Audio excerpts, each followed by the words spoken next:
Salut, bienvenue sur Django, votre podcast qui vous connecte avec la personnalité qui vous inspire au quotidien. Malgré un début de scolarité très compliqué, Ce qui lui conduit à abandonner très tôt ses études. notre invité du jour a su se frayer son chemin, notamment dans la politique en tant qu'élu municipal de sa ville à seulement 26 ans. Depuis 2021, il gère un label de production musicale qui s'appelle Las Concept. Découvrons ensemble le parcours de Fodé Sidibé.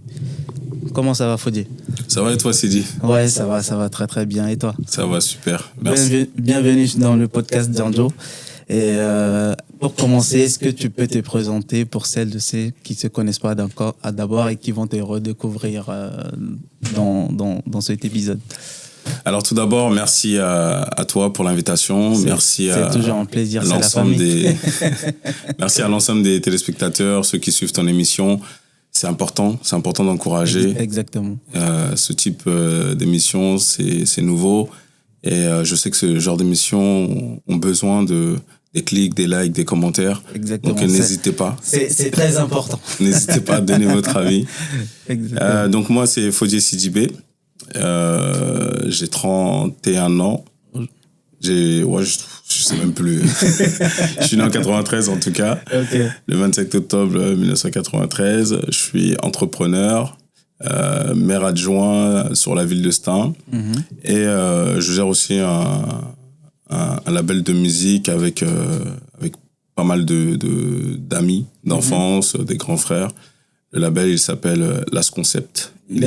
Il est situé en région parisienne. Alors, Fodé, tu es né en France, tu grandis un peu au Mali, et tu es parti. Est-ce que tu peux nous raconter les circonstances qui t'ont amené au Mali d'abord? Alors, comme je disais tout à l'heure, je suis né en France en 1993.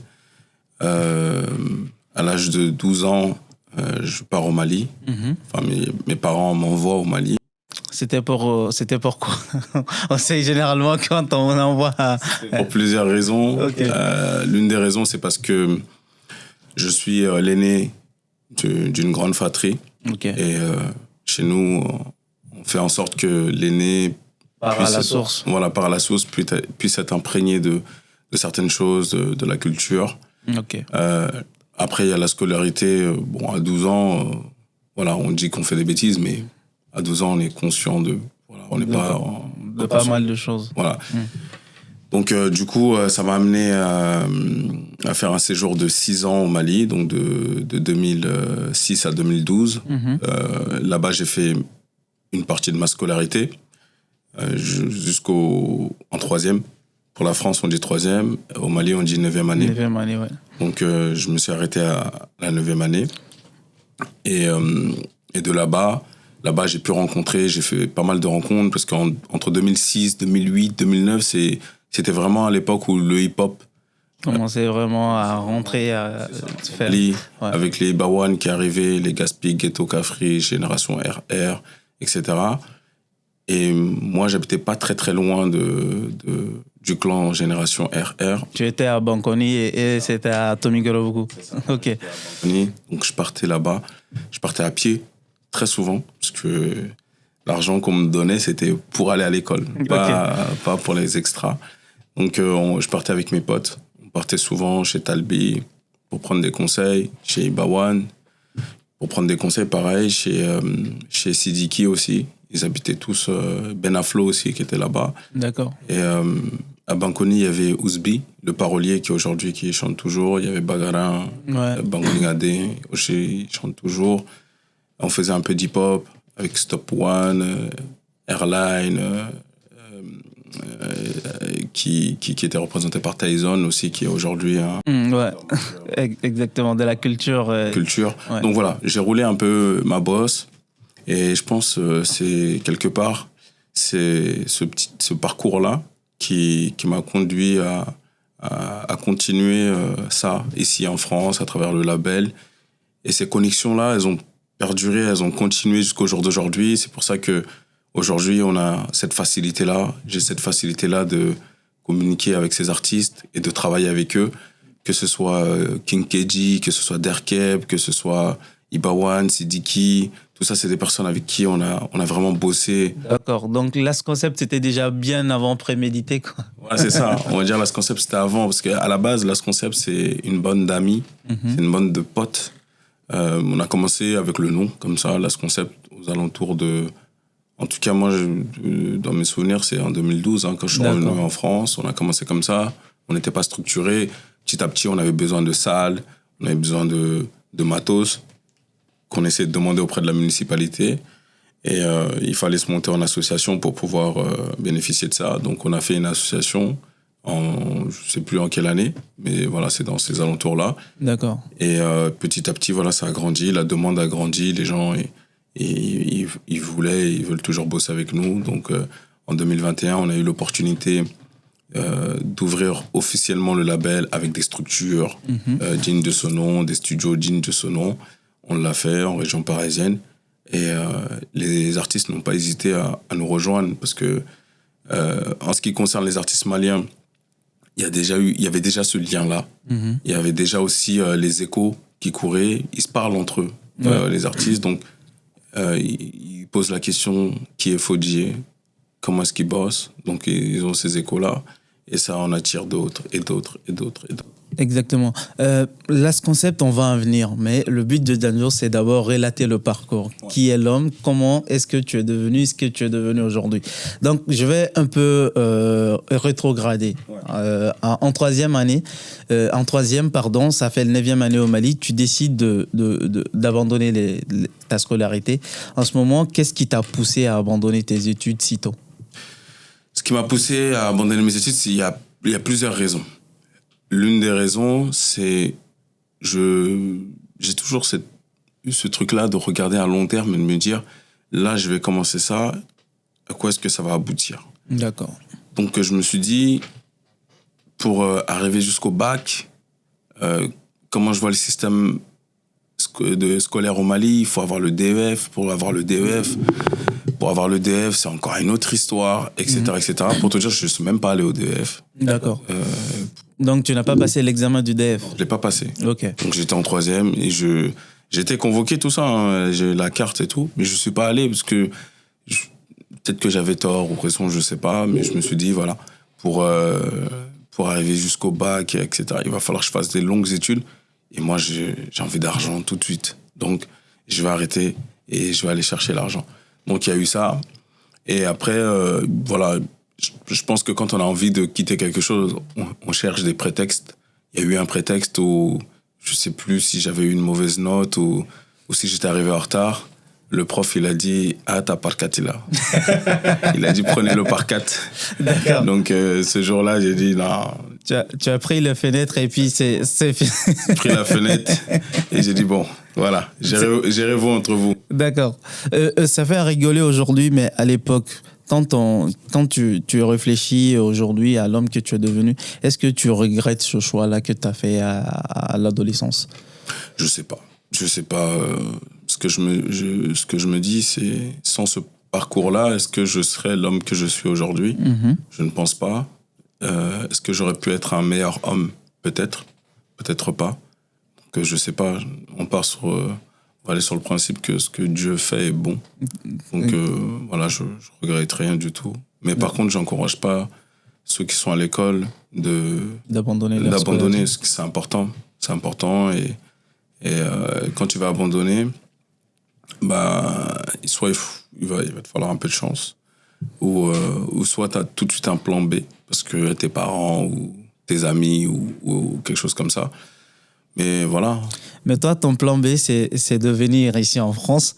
Mais est-ce que quand tu es venu en France en 2013, le fait que tu as passé du temps au Mali, est-ce que ça a changé ta vision sur la France, sur le monde, ta façon de penser? Est-ce que c'était le même que les jeunes de la cité de ton époque? Oui, ça a changé ma vision, ça m'a apporté une autre réalité de la vie. Parce Exactement. Que quand je suis revenu, ce que certaines personnes pensaient être médiocre, pour moi, c'était déjà bien. Parce que je voyais que là où je venais, au Mali, ce sur quoi on se plaignait là, ici, bah, en fait, là-bas, c'était le summum. Donc moi, voilà, ça m'a appris ce truc-là, cette détermination-là, à ne jamais se plaindre, avancer. Donc quand je suis arrivé, en 2012, mon premier objectif, pour moi, c'était mon objectif de vie, c'était d'avoir un CDI. D'accord. Parce que j'entendais mes parents, j'entendais mes grands-parents dire, voilà, quand tu vas arriver en France, c'est dur d'avoir un CDI. Quand tu auras un CDI, voilà, comme ça, t'es bien. Et quand on regarde le parcours de nos parents, de nos grands-parents, ils font 40 ans dans la même boîte. Exactement. Parce que, voilà, ça correspondait à leur réalité de l'époque. Donc, je suis arrivé, en quelques mois, j'ai eu le CDI. Et c'est là où je pense que ça a été un déclic. Pour moi, je me suis dit, bon, donc mon objectif de vie, là, c'est ça. Et je viens de l'avoir. Donc, toute ma vie, je vais rester comme ça. Et je pense que c'est là où j'ai fait sauter un verrou où c'est bon, il n'y a plus de limite. En fait, j'ai atteint mon objectif, là. Donc, maintenant, j'ai plus de limite. J'y vais. Et jusqu'au jour d'aujourd'hui, ça m'a emmené là où je suis aujourd'hui. Parce que je me dis, en fait, j'ai déjà gagné. En fait. Tu as déjà atteint tes limites. Déjà atteint mes limites. Donc là, c'est que du bénéfice. Donc allons-y. Ok, d'accord. C'est justement pour ça que Johnno existe. Mettre en lumière. Au début, on a commencé à mettre en lumière les entrepreneurs de notre communauté, mais aujourd'hui, on a essayé d'élargir le champ. Toi, tu es un élu municipal. Il y a d'autres élus qui est passé sur ce plateau, et c'est petit à petit qu'on arrive à mettre la lumière sur des parcours exceptionnels de la sorte. Mais en même temps, en 2013, tu passes par l'armée. Qu'est-ce qui t'a poussé à t'engager dans l'armée à ce moment-là? Ce qui m'a poussé à m'engager dans l'armée, c'est que quand je suis revenu en région parisienne, j'ai retrouvé certains amis d'enfance qui étaient dans certains chemins qui un peu, on va dire, illicites. Et je voyais qu'ils me faisaient des propositions. Viens avec nous, on a confiance en toi. Voilà. Et donc, je me suis posé et j'ai réfléchi. Et je me suis dit, voilà, il faut que j'aille loin de ça. Il faut que je trouve une solution pour aller loin, pour ne même pas être dans la tentation de est-ce que je peux vendre quelque chose. Voilà. Donc, l'une des solutions, c'était l'armée. Okay. Et moi, ça me fascinait souvent à travers les reportages. Je voyais ce qu'ils faisaient. Je me dis, mais ouais, je pense que ça, je peux faire. J'aimerais bien aller me tester. Et donc, voilà, de mon CDI, j'ai postulé à l'armée, j'ai fait les tests. Et quand j'ai réussi les tests, je suis allé voir le patron et je lui ai fait part de la suite de mes projets. Je lui ai dit, voilà, je souhaitais partir à l'armée. Et donc voilà, je ne sais plus comment, on a dû faire une rupture conventionnelle ou quelque chose comme ça, et je suis parti à l'armée. D'accord, mais tu quittes l'armée à cause d'une blessure au genou. Donc, ce qui fait que tu arrêtes très tôt ta carrière de militaire. Donc, mais à cette époque, comment tu as vécu la transition? Au début, tu étais fortement engagé dans l'armée, mais plutôt, tu as vu ta carrière se limiter à cause d'une blessure. Ouais, comment finalement tu as vécu la situation? J'étais dégoûté. Quand je quittais l'armée, j'étais limite en pleurs parce que j'étais bien, j'étais à l'aise. J'étais à l'aise avec... C'était commando dans ton corps. Voilà, en tout cas, j'étais bien, j'étais à l'aise, okay. Voilà, c'était... Parce que en partant à l'armée, moi, je m'étais préparé, vraiment préparé mentalement, psychologiquement, physiquement. D'accord. Par rapport à ce que je voyais dans les reportages. Sauf que ce qu'on voyait dans les reportages, ça, c'est les stages commando. Et c'est pas la réalité de tous les jours. Mais moi, je m'étais préparé pour ça. Donc, quand je suis arrivé, la réalité de tous les jours, c'était devenu simple pour moi parce que je m'étais surpréparé et j'étais bien, quoi. On faisait du sport tous les jours, t'es nourri, logé, blanchi. Après, il y a quelques inconvénients, mais quand tu regardes, tu te dis, voilà, je suis bien. Et quand je me suis blessé, je me souviens, tout le monde était un peu dégoûté dans le régiment parce qu'ils trouvaient que j'étais un bon camarade, un bon élément. J'essayais de remonter le moral des troupes. Quand c'était compliqué, on dormait dans la neige, on dormait en montagne, on faisait des marches. Et voilà, moi, je faisais partie de ceux qui essayaient de remonter le moral des gens et faire en sorte que ça se passe bien. J'étais un peu le médiateur du groupe. Ok. Mais après, tu arrives quand même à t'insérer encore de nouveau dans la société en passant par éducateur sportif, livreur au soir, et puis tu as enchaîné avec chauffeur poids lourd. Ouais. Qu'est-ce que finalement ces métiers t'ont appris sur toi-même? Alors, que tout est possible. Tout était possible. Et Parce que, encore une fois, je suis arrivé en France, 0 diplôme. Je suis jamais allé au lycée. J'ai quitté l'armée. Je me dis, bon, j'ai quitté l'armée, j'ai un peu de sous, qu'est-ce que j'en fais? Donc, je me suis dit, bon, attends, je vais passer le BAFA. Au moins, j'ai ça. Et je suis parti dans une mentalité de me dire, je vais passer le maximum de formation. Comme ça, à la fin, j'ai le choix. Donc, je vais passer un SIAP, sécurité incendie, permis, poids lourd, etc., etc. J'étais dans cette logique-là. Au moins pour que tu sois employable partout, Voilà. tant Et tu je me voudras. dis, comme ça, j'ai le choix. Oui. J'ai le choix d'aller à droite, à gauche. Donc, ça s'est passé comme ça. Je pense que j'ai passé le BAFA. De là, j'ai été éducateur sportif sur la ville de Stein, là où je suis maire adjoint aujourd'hui. J'étais éducateur sportif. Le soir, je faisais la livraison dans une pizzeria qui existe toujours à Stein. Et ainsi de suite, j'ai enchaîné les boulots. Et de là-bas, pareil, ils ont voulu m'embaucher, enfin, me titulariser. C'est comme ça qu'on dit ça. Ouais. Mais je voulais aller tester encore d'autres choses parce que j'étais dans mon plan de c'est bon, ça c'est acquis. Maintenant, je vais aller me À former. chaque fois que tu fais un truc, tu dis que ça, c'est un acquis. Donc, Voilà, ça te dégoûte très vite. Je fais le tour. Rapidement, ils ont dit bon, allez, maintenant je vais. Et donc de là, je suis parti poids lourd, après super poids lourd, après tout plein de choses qui ont fait que j'ai pu acquérir beaucoup d'expérience. Et puis voilà, hein, et c'est comme je te l'ai dit, ça m'a montré que tout était possible. Et très souvent, je me dis, à partir du moment où c'est un être humain qui fait ça, pourquoi moi je pourrais pas le faire? J'ai juste à me former, tu me montres et je vais savoir le faire. Donc, en général, quand je me fixe un objectif, je fais tout pour l'atteindre, je fais le maximum. D'accord. Donc, en parlant de ça, ça demande de l'audace. Tu vas à la recherche toujours de ce que tu as envie. Et c'est ce qui te mène à la mairie de Stein en 2020 en ayant seulement 26 ans. Comment, Fodé, tu arrives à quitter dans la rue à la mairie de Stein? Quelles ont été les successions d'événements qui t'ont amené à la mairie? Je pense aujourd'hui, avec du recul, ce qui m'a emmené à la mairie, c'est mon engagement citoyen, mon engagement pour les autres, pour le bien-être des autres. Je me suis toujours soucié de ce qui se passait autour de moi, pour les mamans, pour les jeunes.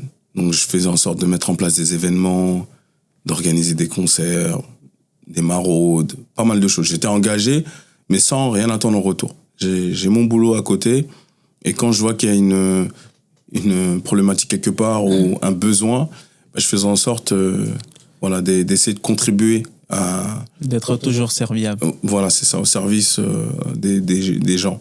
Donc je pense que peut-être que ça a été repéré par le maire qui était là depuis cette époque-là. Il est élu depuis 2014, le maire actuel. Et donc voilà, je pense qu'il a dû remarquer ça. Et en même temps, ça a toujours été un ami, le maire de Stein. Au-delà, bien avant son côté maire, il y a toujours eu ce côté-là entre nous, ce côté chaleureux, ce côté où il me faisait rentrer dans son bureau juste pour qu'on puisse discuter, tout simplement. Je voyais qu'il aimait bien échanger avec moi. Moi, j'aimais bien échanger avec lui, malgré la différence d'âge. On discutait de tout, de rien, des films, des musiques africaines, voilà. Donc, je pense que et à l'horizon de 2020, les élections de 2020, moi, je lui ai donné beaucoup on va pas dire de conseils, mais voilà, je lui donnais ma vision par rapport à certaines choses qui se passaient sur la ville de Stein. Et peut-être que c'est un tout. Peut-être qu'il y a eu ça, plus ça, qui ont fait que il a souhaité que je fasse partie de l'équipe municipale. Et j'ai accepté. D'accord, mais est-ce que dans la famille, il y a des membres de ta famille qui ont déjà eu à faire de la politique ou tu es la première personne? Je suis la première personne. Maintenant, il y a mon petit frère qui fait des études, il fait Sciences Po. Il est très intéressé par la politique et c'est très bien. Moi, je l'encourage, mais au-delà de mon petit frère, j'encourage toute la jeunesse, même au-delà de la jeunesse, à s'engager, à s'intéresser à la politique. Parce que si tu t'intéresses pas à la politique, c'est la politique qui va s'intéresser à toi. Exactement. Et tu seras contraint et obligé d'accepter. Parce que Aujourd'hui, les passeports qui ont été mis en place, c'est les politiciens qui ont décidé qu'on ne devait pas voyager sans passeport. C'est les politiciens qui ont décidé qu'un billet avec dessus écrit 50, ça vaut ça, ça, ça et ça. Et les citoyens, on a notre mot à dire.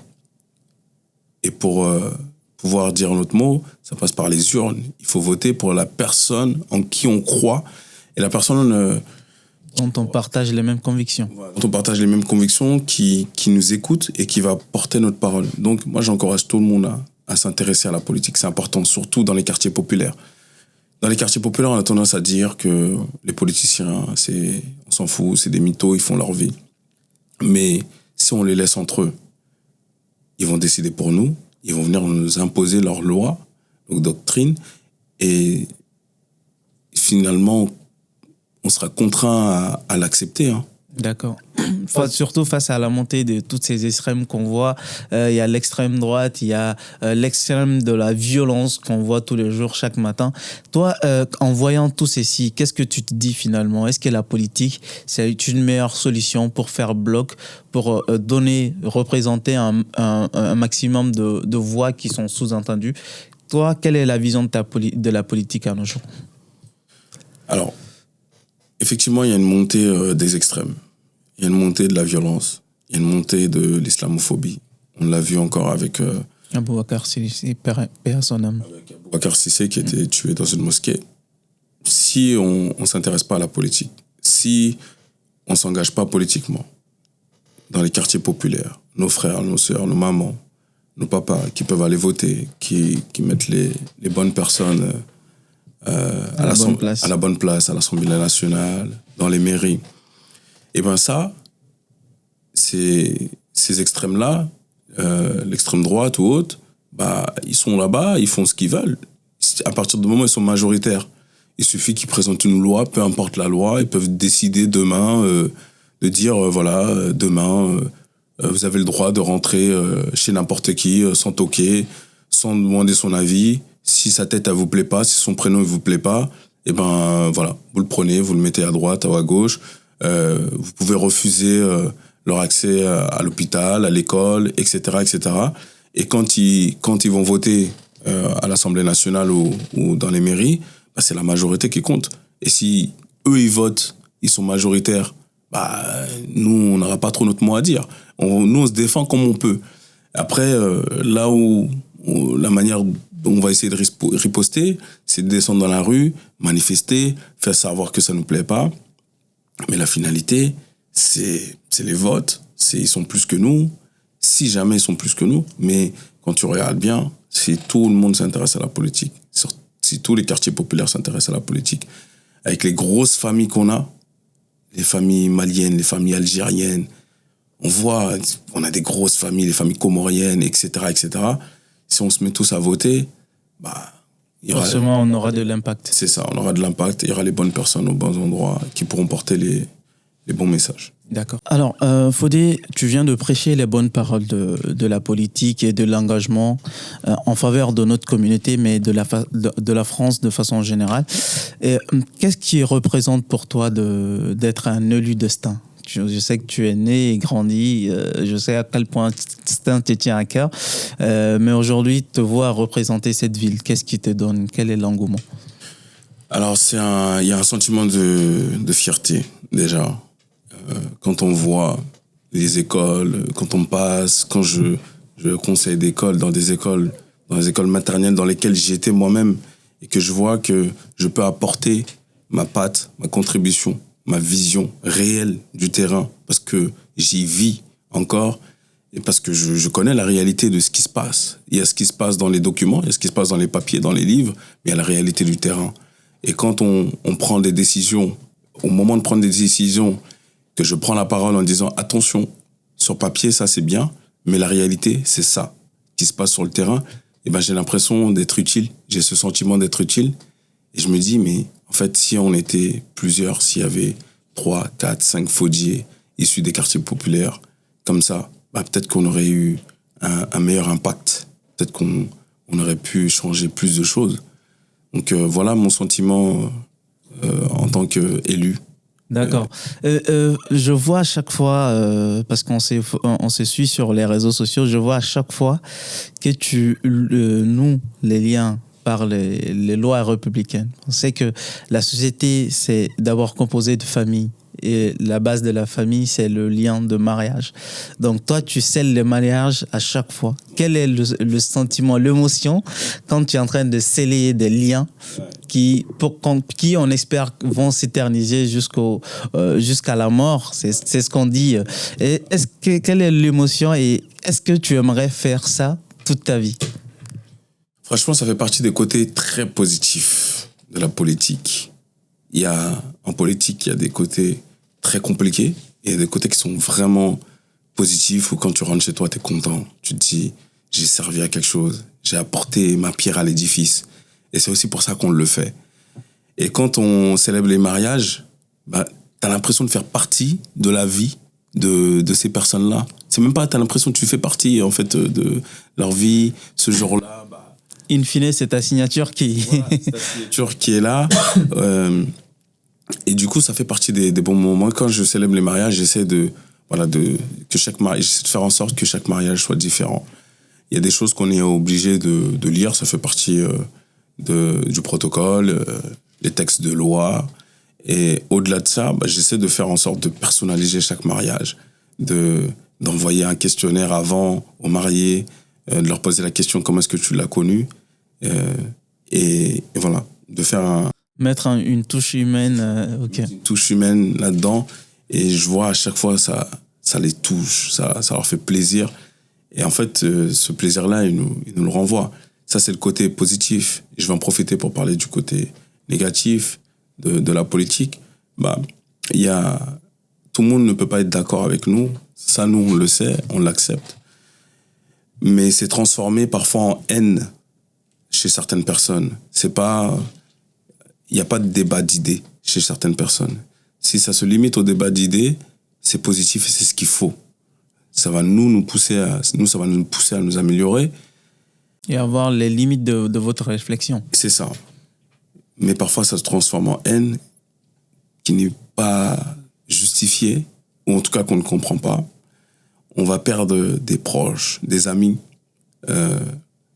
Et ça fait mal. Nous, on le prend sur soi, mais c'est compliqué quand tu as grandi avec un ami d'enfance ou un parent, et demain, bah, tu t'es amené à te séparer de lui parce que il pense que on lui a dit que, il croit que.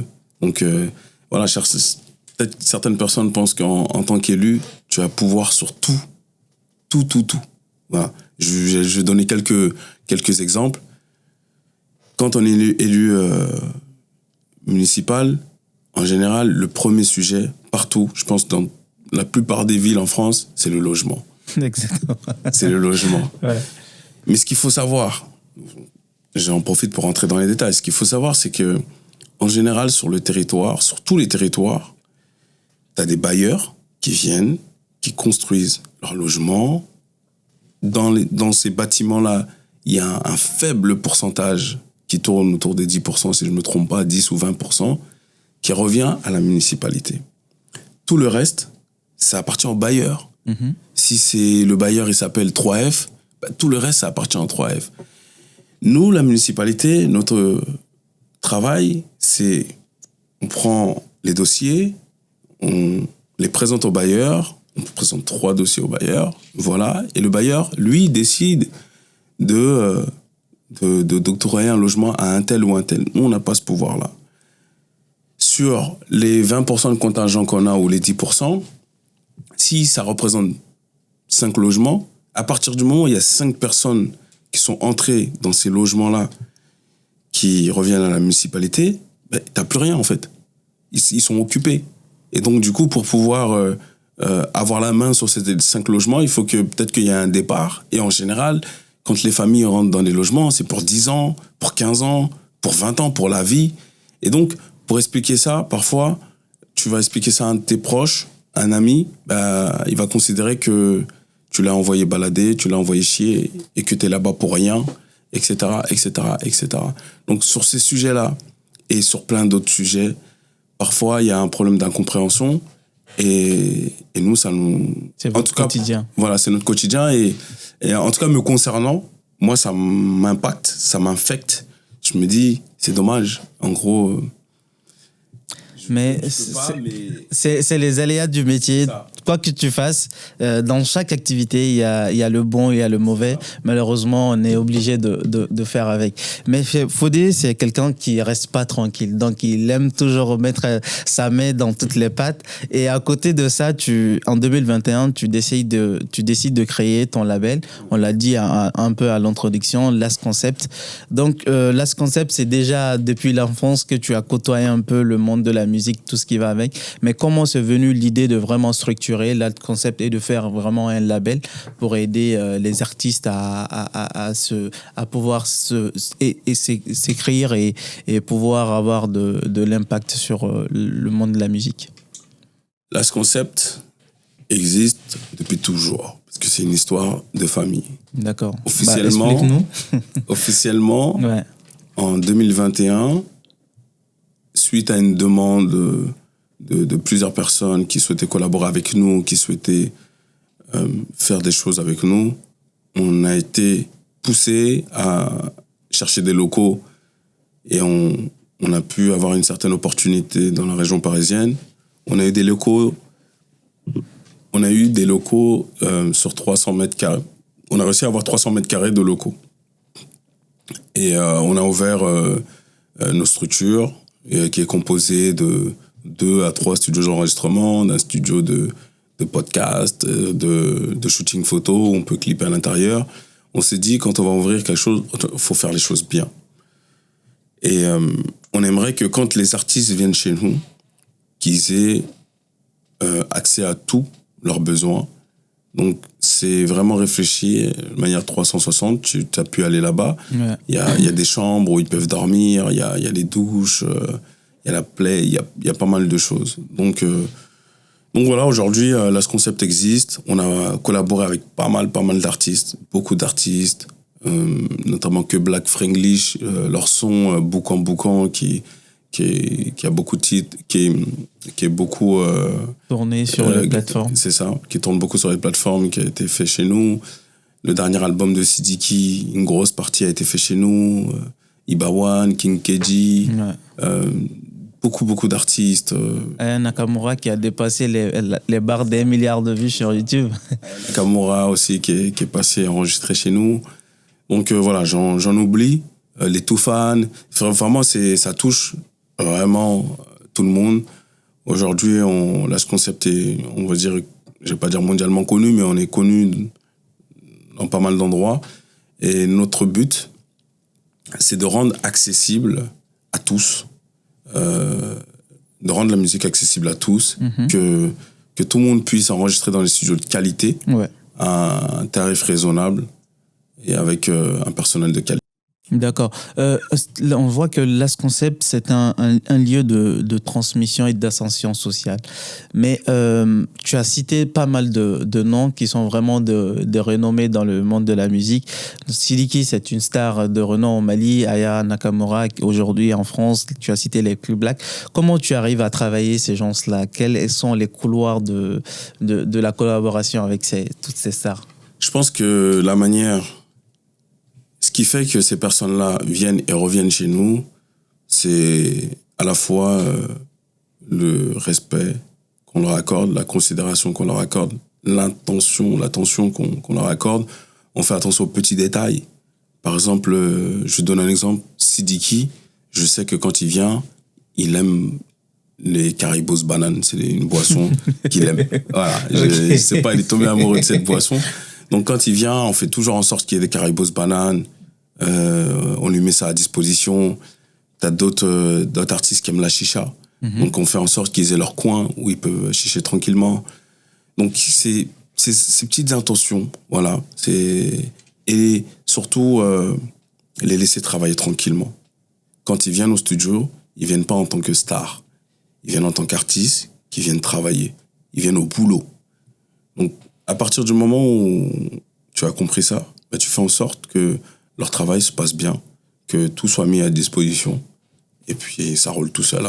Mais comment toi, tu arrives à gérer finalement? Par exemple, dans la production, tu dis que 80% de l'album de Sidiki a été produit chez Last Concept. Donc, comment toi, tu arrives à gérer un artiste comme Sidiki, les coulisses, par exemple? Alors, la manière avec Sidiki, c'est assez particulier. Parce que aujourd'hui, c'est pas un simple artiste qui vient chez Last Concept. Alors, pour moi, c'est un frère. Mais vraiment, un frère. C'est un confident. C'est un gars avec qui, voilà, demain, j'ai un souci. Je peux en discuter avec lui. Je sais que je peux l'appeler, on peut en parler, on peut parler en profondeur. Et je sais que c'est une oreille qui va m'écouter et qui va chercher à dégoter et à apporter sa petite contribution. Qu'est-ce qui a créé cette affinité entre vous? C'est naturel. Je pense que ça a été naturel. Hein. C'est vraiment naturel. Et après, il y a eu pas mal de choses. J'ai été très, très, très pote avec son père, Toumani Diabaté. Qui m'a... Qui t'a d'ailleurs initié à la Kora, mais on va venir. Qui m'a initié à la Kora, qui est mon mentor auprès de la Kora. Père son homme. Du coup, il y a eu ce lien aussi avec Toumani Diabaté, son père, avec qui j'étais très, très, très proche, qui m'a initié à la Kora, qui, pareil, était une sorte de confident avec qui je pouvais parler de tout. Et donc, voilà, il y a plein de choses qui se sont mêlées sur... la question de Sidiki, je lui ai apporté un peu plus que ce que j'étais censé lui apporter, un côté musical, hein, c'est-à-dire à travers certains featuring, sans rien attendre en retour. Vraiment parce que l'humain est là, c'est un bon gars. Je pense qu'il y a pas mal de gens qui entendent parler de lui. Notre relation, elle est sincère. Elle n'est pas basée sur le fait que c'est une star et que moi, je suis un producteur ou que je suis maire adjoint. C'est vraiment basé sur l'humain. Et la plupart des artistes avec qui j'ai travaillé, c'est ça. Aujourd'hui, c'est devenu des frères. C'est-à-dire qu'au-delà de la musique, s'ils ont besoin de moi, je serai là. Et je sais que c'est réciproque. Donc, pour donner quelques anecdotes sur Sidiki Diabaté, et je pense que c'est peut-être ces choses-là qui ont fait que ça nous a rapprochés. Peut-être que lui, il a remarqué certaines choses chez moi, mais moi, j'ai remarqué des choses chez lui qui m'ont beaucoup touché et qui m'ont montré que c'était un humain. C'était un réel, il avait vraiment un cœur. Par exemple, un jour, en studio, on connaît Sidiki, c'est un génie, donc il y a les histoires de Djatigi, pour ceux qui connaissent. Et un jour, il y a un de ces Djatigi qui l'ont appelé en studio. Et c'est quelqu'un de très connu. Et devant moi, j'ai vu des gens, voilà, il y avait certaines personnes de son staff qui a incité le Djatigi à envoyer de l'argent. Voilà. Ouais, bon, ça, c'est la société ouest-africaine, ok. Tessoran, etc., etc. Et Sidiki qui faisait un signe discret pour leur dire non, ne lui réclamez pas d'argent. Et quand ils ont coupé le téléphone, il a dit, je sais qu'en ce moment, c'est compliqué pour lui. Donc, si vous lui demandez, il va envoyer, mais c'est compliqué pour lui. Donc, laissez-le. Donc, il fait attention aux autres. Je vois pas mal de gens lors de ces enregistrements qui viennent au studio Last Concept, des chefs de famille qui viennent, qui lui disent que ils ont du mal à payer leur loyer ici en France. Ils ont du mal à joindre les deux bouts et il leur donne, mais en toute discrétion. Moi, je vois parce que je suis là, mais il fait en sorte que personne ne le voit. Donc, il y a plein de petits gestes. Ouais, ce côté humain, c'est qui fait que vous vous rapprochez un peu plus et ça devient très, très cordial, votre relation. Alors, au fur et à mesure, tu as collaboré avec pas mal d'artistes maliens, mais aujourd'hui, quelle est ta vision sur la musique malienne de façon générale? Ma vision sur la musique malienne de façon générale, c'est qu'elle est très, très, très, très riche. Et je pense que je ne dis pas quelque chose de nouveau. Tout le monde le sait. Ouais, exactement. L'un des rares pays, il y en a d'autres dans l'Afrique de l'Ouest, mais l'un des rares pays où il y a toute une communauté, toute une ethnie qui est dédiée à la musique, c'est au Mali. Il y a aussi en Guinée, on parle des Djeli. Ouais, voilà, c'est ça. Et au Mali, en tout cas l'Afrique de l'Ouest. Ouais. Il y a une communauté, une ethnie qui est dédiée à la musique. C'est fort, c'est quelque chose de fort. Ça veut dire que quand tu nais, tu es déjà dedans. Ton père est dedans. Donc ça, c'est des choses que il faut qu'on puisse on réussisse à faire la transition pour l'exporter partout. Certaines personnes ont réussi à le faire à travers Moussa Garé, Salif Keita, etc., etc. Maintenant, la nouvelle génération a réussi à inclure le bambara dans le hip-hop, dans la drill, dans la Mapiano. Mais il y a quelque chose qui manque peut-être pour exporter cette musique-là. Moi, je pense pas que ce soit le talent. Parce que le talent, ils ont vraiment, vraiment, vraiment du talent. Les artistes maliens n'ont rien à envier à personne. Je pense peut-être qu'il manque un petit accompagnement du gouvernement, peut-être. Il faut qu'il s'intéresse un peu plus à la culture. Et plus de label classe concept au Mali. Oui, peut-être. Mais les labels seuls ne pourront pas. Nous, on fera ce qu'on peut faire, c'est-à-dire faire de la bonne musique. Les labels vont faire ça. On va accompagner les artistes à faire de la bonne musique. Mais quelque part, il faut que les artistes puissent vivre de leur art. Il faut qu'ils puissent être tranquilles, s'occuper uniquement de ça. Il faut que quand ils sortent leur musique, et ben derrière, qu'ils puissent récolter les bénéfices de cette musique-là. Et aujourd'hui, j'ai l'impression qu'au Mali, c'est compliqué. Tu peux sortir les musiques que tu veux. Si tu vas pas demander un Djatigui à droite ou à gauche, ou un producteur, ben, en fait, ta musique seule, rares sont ceux qui vivent de leur musique. Ouais. Et ça, je pense que le gouvernement malien peut y contribuer pour la culture malienne.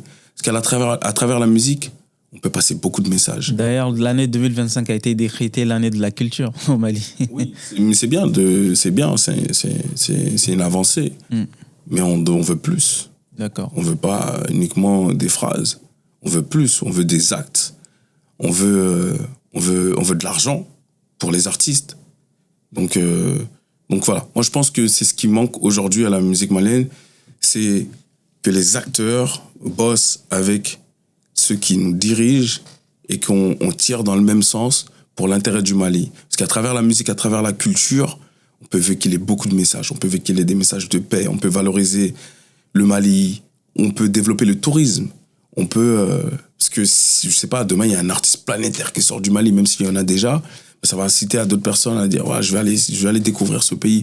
On a des instruments qu'on a uniquement en Afrique de l'Ouest, comme la kora, les choses. Exactement. Moi, je me rappelle une fois que j'ai goûté de la kora de Toumani. Il y a une blanche qui est venue à côté. Il m'a dit, ça, c'est Toumani. J'ai dit, comment vous l'avez su? Elle m'a dit, Toumani, c'est interplanétaire et c'est des choses qui ont transcendé au-delà de nos frontières et qui attirent bon nombre de personnes à travers le monde. Alors, Fodé, est-ce qu'il faudrait bientôt les municipales, on sait que ça va venir en 2026, si je ne me trompe pas. Faut-il voir encore Fodé dans le monde de la politique ou tu penses déjà à prendre ta retraite? Ma retraite, je suis jeune. Et j'ai l'impression que j'arrive à contribuer. Tant que j'aurai cette impression-là que j'arrive à contribuer à apporter ma pierre à l'édifice, je pense que je continuerai. Je pense qu'en 2026, le maire actuel va se présenter, Asdine Taibi. Et voilà, je continuerai à l'accompagner parce qu'on partage les mêmes visions, on partage les mêmes valeurs, les mêmes combats, que ce soit pour les plus démunis, contre les injustices, contre les violences. Donc en 2026, on va se présenter et on verra ce qui en découlera. D'accord. Donc entre Stan et Banconi, oui. Qu'est-ce que tu préfères le plus? Faire les deux. Tu n'arrives pas à t'en défaire. Non, il y a pas de choix à faire. Je pense qu'il n'y a pas de choix à faire. Ces deux villes qui m'ont beaucoup apporté, qui ont fait de moi l'homme que je suis aujourd'hui. Donc, j'ai pas de choix à faire entre Banconi et Stan, ni entre Bamako et Paris, ni entre la France et le Mali. C'est deux pays différents qui se complètent, qui m'ont apporté, qui ont fait de moi l'homme que je suis aujourd'hui. Et je suis fier aujourd'hui de représenter ces deux pays. Je suis fier d'apporter ma pierre à l'édifice pour ces deux pays. Et je suis fier de représenter ces deux pays. Donc, je n'ai pas de choix à faire. D'accord. Alors, pour le mot de la fin, Fodé, est-ce que tu as un message à l'endroit de la jeunesse? Cette jeunesse des banlieues qu'on qualifie de tous les mots péjoratifs qu'on voit avec les médias mainstream, mais aussi cette jeunesse africaine qui aspire au développement, qui veulent changer leur avenir. Quel est le message que toi, tu peux véhiculer à ton niveau? Le message que je veux véhiculer, c'est un message de paix. Aimons-nous. Aimons-nous vivants, profitez de la vie,